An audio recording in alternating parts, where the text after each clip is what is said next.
જય માતાજી। તો સ્વાગત છે બધાનું મારા આજના નવા વ્લોગમાં। અને આજે હું પહોંચી ગઈ છું રાજકોટના રેસકોર્સ ગ્રાઉન્ડમાં કે જ્યાં BAPS સ્વામિનારાયણ સંસ્થા દ્વારા તારીખ 11 એપ્રિલથી 17 એપ્રિલ સુધી સરસ મજાનું એક માનવ ઉત્કર્ષ મહોત્સવનું આયોજન કરવામાં આવ્યું છે। અને જ્યાં માણસના જીવનને એક સરસ મજાની સાચી દિશા તરફ લઈ જાય એવા અલગ અલગ પ્રકારના સંદેશ આપે એ રીતે એક પ્રદર્શન મસ્ત ગોઠવવામાં આવ્યું છે। તો આપણે અંદર અત્યારે જવાનું છે અને જોવાનું છે કે કેવું પ્રદર્શન છે અને શું છે બધું।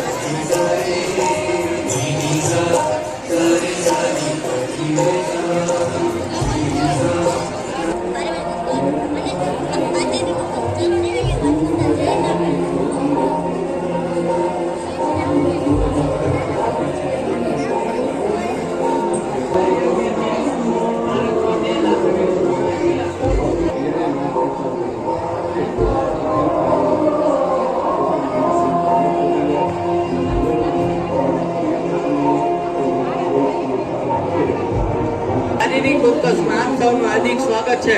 आपने જોયા છે કે આપણો આખો દિવસ ખાઓ પીઓ સ્નાન કરો મનોરંજન કરો તેમાં ચાલ્યો જાય છે। ભગવાન અને વ્યસનો ગ્રહણ કરે એ આપણે બધી રીતે નુકસાન છે અને એનાથી પોતાના શરીરને નુકસાન છે। શરીરને નુકસાન થઈને રોગ થાય, રોગથી પાછા દવાખાના પૈસા મળે, મહેનત ના થાય એટલે પૈસા ના મળે, બીજી રીતે રોગથી પીડા પામે એટલે બૌદ્ધિક રીતે શાબ્દિક રીતે માનસિક રીતે બધી રીતે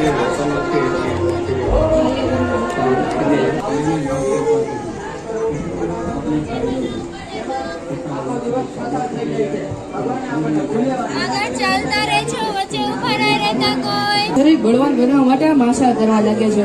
આપણે જોઈએ તો ગેંડા અને હાથી ભલે શાકાહારી હોય છતાં બધા પ્રાણીઓ માટે બળવાન છે।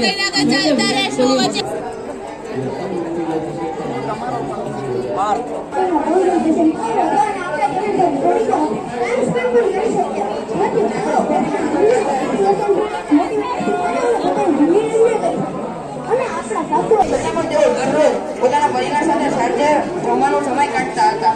દરરોજ પોતાના પરિવાર સાથે દરરોજ સાડા 6 સમય આપતા હતા। આપણે તો તેના જેટલા કામ ન હોય તો આપણે તો દરરોજ પોતાના પરિવારને એક ટાઈમનો તો સમય આપવો જ જોઈએ। અને બીજું છે સોરી એક એવો શબ્દ છે જે આપણી બધી સમસ્યાનું સમાધાન કરે। આપણે ઘણા ખરા પ્રશ્નોના ઉકેલ આપણે સોરી શબ્દમાં મળી જાય છે।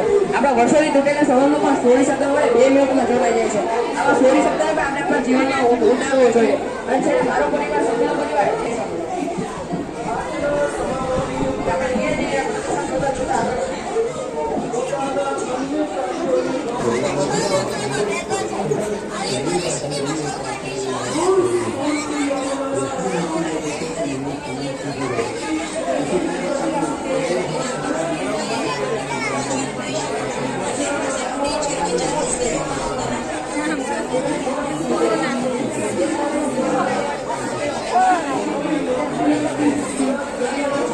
સફળતા માત્ર માણસનો ટેલેન્ટ જ નહીં પણ ગુરુવરીની કૃપા હોય છે। જેમ કે સચિન તેંડુલકરના કોચનું નામ આચરેકર સર હતું। તે તેના કોચને પોતાના કોચ તરીકે નહીં પણ તેના પિતા તરીકે સન્માન આપતા હતા। બીજું જોઈએ કે એપીજે અબ્દુલ કલામ કહેતા કે પ્રમુખ સ્વયં મારા અંતિમ ગુરુ છે। અને તે એમ કહીને કે તેણે મારો અહમ દૂર કર્યો છે અને તેણે મને ભગવાનના સમરમાં જોડ્યો છે। એની એક અનુભૂતિ કરાવી છે। અહીંયા ઉભેલી વિશાળ નીલકંઠોની મહારાજની પ્રતિમા જેમણે 7 વર્ષ સુધી ભારત વર્ષમાં વિચાર કરીને તપસ્યા કરી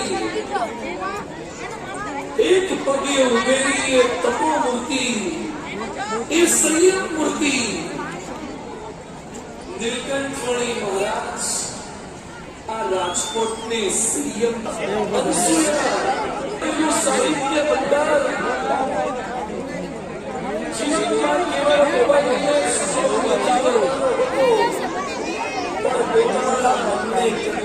કરવા માટે સદવાચકનો સંગ રાખવાનો હોય છે। એનું એક વિપુલ પ્રમાણની અંદર સાહિત્ય પૂરું પાડે છે। અહીંયા મનની દુઃખ તો મટે છે, એ ટેન્ટ નથી નથી, સનાતન ટ્રેડિશન છે. આજની યુવા પેઢીને ટ્રેન્ડિંગ બહુ ગમે છે.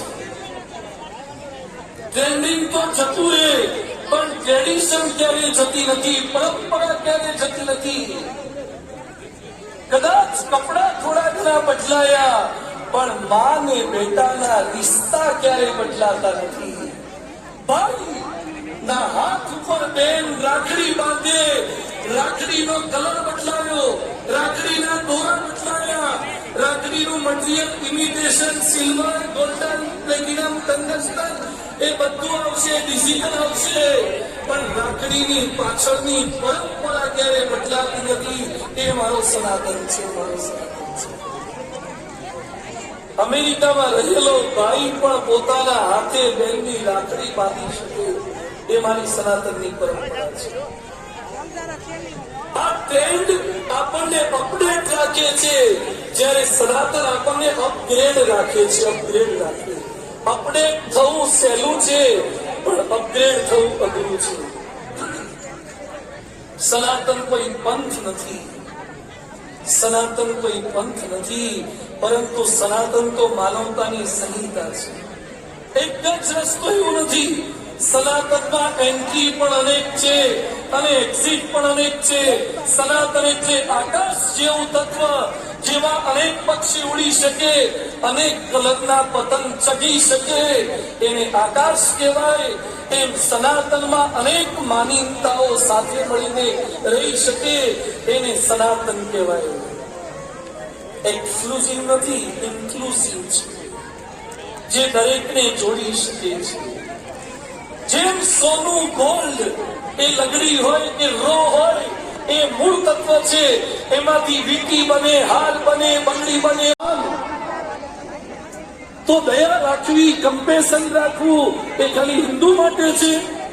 દયા, કરુણા, પંચભૂતનું સન્માન, હવા, પાણી, પૃથ્વી, તેજ, વાયુ.